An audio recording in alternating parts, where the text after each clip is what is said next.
আসসালামু আলাইকুম। আসসালামু কেমন আছেন আলাইকুম। সবাই? আশা করি ভালো আছেন। আমিও আল্লাহর রহমতে ভালো আছি, আলহামদুলিল্লাহ। আজকে খুব ঝটপট করে রান্না করা যায় অল্প সময়ে এমন একটা রেসিপি আপনাদের সাথে শেয়ার করছি। রেসিপিটা তৈরি করার জন্য প্রথমেই আমি পোলাওর চাল ধুয়ে নিলাম ভালো করে। এবার কড়াইতে ঘি দিয়ে গরম মশলাগুলো দিয়ে একটু যখন ঘ্রাণ বের হলো তখন আমি পেঁয়াজ দিয়ে দিলাম। পেঁয়াজটা একটু ভালো করে ভাজা ভাজা করে আমি দিয়ে দিব চাল।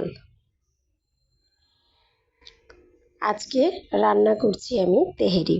তেহেরিটা একত্রেও রান্না করা যায়, কিন্তু আমি আজ আলাদা আলাদা করেই করছি। আগে পোলাওটা রান্না করব, তারপর মুরগিটা রান্না করে জাস্ট মিক্সড করে দেব। এই তো পোলাওর চাল দিয়ে এবার আমি সেটাও ওই পেঁয়াজের সাথে ভালো করে একটু ভেজে নিয়ে যতটুকু চাল নিয়েছি তার ডাবল পানি দিয়ে দিচ্ছি। অনেকে গরম পানি ইউজ করে, বাট আমি ঠান্ডা পানি ইউজ করি সাধারণত। এই তো তারপর ঢাকা দিয়ে রাখার পরে কিছুক্ষণ পরে পোলাওটা হয়ে গেল। এই যে আমার পোলাও ঝরঝরা হয়ে গেল। এবার আমি চিকেনটা বসাবার জন্য একটা কড়াইতে সরিষার তেলে গরম মশলাগুলো একটি ভালো করে ভেজে নিচ্ছি, যেন একটা সুন্দর ঘ্রাণ বের হয়। তারপর আমি দিয়ে দিচ্ছি পেঁয়াজ। 1 কেজি মুরগির মাংসের সাথে আমি 2 কাপ পেঁয়াজ দিয়েছি। আমি অনেক বড় একটা হাঁড়িতেই সাধারণত তেহেরি, বিরিয়ানি এগুলো করে থাকি, তাহলে নাড়াচাড়া করতে আমার জন্য খুব সুবিধা হয়। এই তো পেঁয়াজটা এখন বেরেস্তা করার প্রয়োজন নেই, নরম হওয়া পর্যন্ত আমি ভাজছি, যেন কাঁচা ঘ্রাণটা ভালো করে চলে যায়। আর তেহেরি অবশ্যই সরিষার তেল দিয়ে রান্না করতে হবে, তাহলে আসল স্বাদটা পাওয়া যায়। এবার পেঁয়াজটা একটু ভাজা হয়ে আসলে, কাঁচা ঘ্রাণটা চলে গেলে 1 টেবিল চামচ রসুন বাটা, 1 টেবিল চামচ আদা বাটা দিয়ে এটা আমি আবারও এই তেলের সাথে ভালো করে একটু কষিয়ে নিব।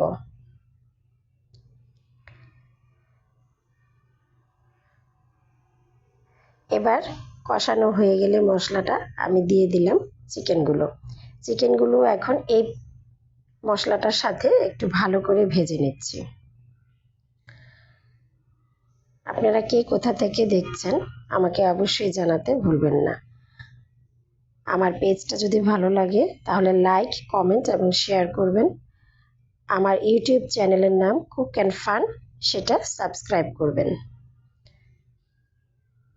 চিকেনটা একটু ভাজা হয়ে গেলে এবার আমি দিচ্ছি গুঁড়া মশলা। লবণ দিলাম পরিমাণ মতো, তারপর দিলাম ধনিয়ার গুঁড়া, তারপর দিলাম জিরার গুঁড়া। গরম মশলার গুঁড়া ছিল না, যদি থাকতো তাহলে আমি ওইটাও ইউজ করতাম। যাই হোক আজকে নাই, তাই ওইটা ছাড়াই আজকে করছি। তাও আলহামদুলিল্লাহ খেতে খুব ভালো হয়েছিল। এবার গুঁড়া মশলাটা চিকেনের সাথে ভালো করে মিক্সড করে নিয়ে এবার দিয়ে দিচ্ছি ছোট কাপের 1 কাপ টক দই। খুব বেশি টক দই দিলে তেহেরিটা অনেক টক হয়ে যায়, ভালো লাগে না খেতে। তাই আমি দইটা সবসময় একটু পরিমাণে কমই দেই। এই তো এবার দইটাও এটার সাথে খুব ভালো করে মিক্সড করে এবার জয়ফল, জয়ত্রী একসাথে গুঁড়ো করে রেখেছিলাম সেটা দিয়ে দিলাম।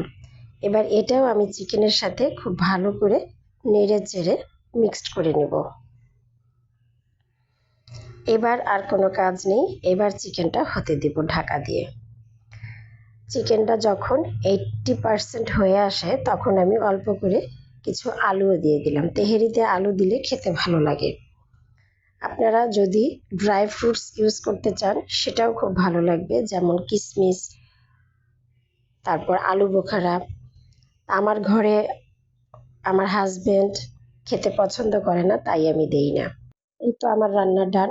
যদি আমার রান্না ভালো লাগে অবশ্যই কমেন্ট করতে জানাতে ভুলবেন না। কেমন হলো, ভালো হলেও জানাবেন, খারাপ হলেও জানাবেন।